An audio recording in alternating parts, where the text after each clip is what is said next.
Hello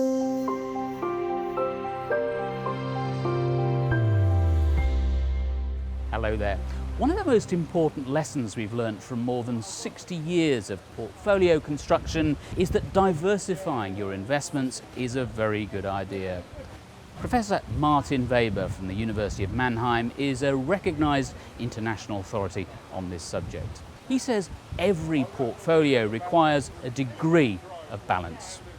Diversify is the key thing to investment.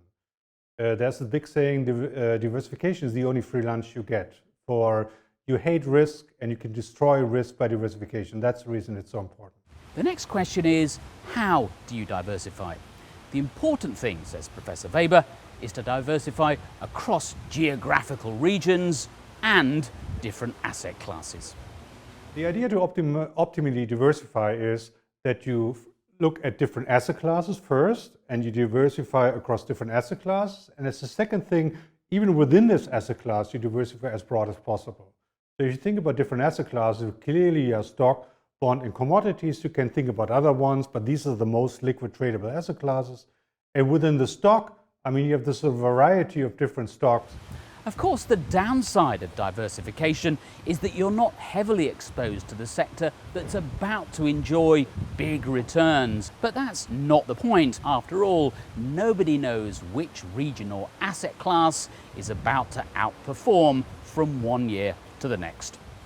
The beauty of the idea of diversifying that you always have some bad things and some good things happening, and there might be a bond bubble, there might be a gold rush, there might be all things going on. That's basically the idea of diversifying. You pick up with a passive diversified strategy, you don't care. It doesn't matter to you.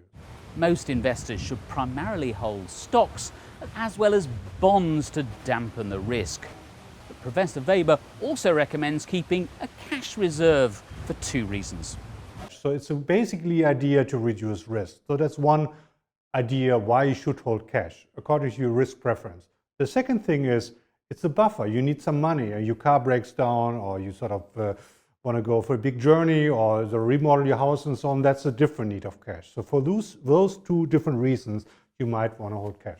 So that, in a nutshell, is diversification. It's not complicated, but it's very sensible. After all, as an investor, it's better to be roughly right than completely wrong. Thank you to Professor Weber and to you for watching. Goodbye.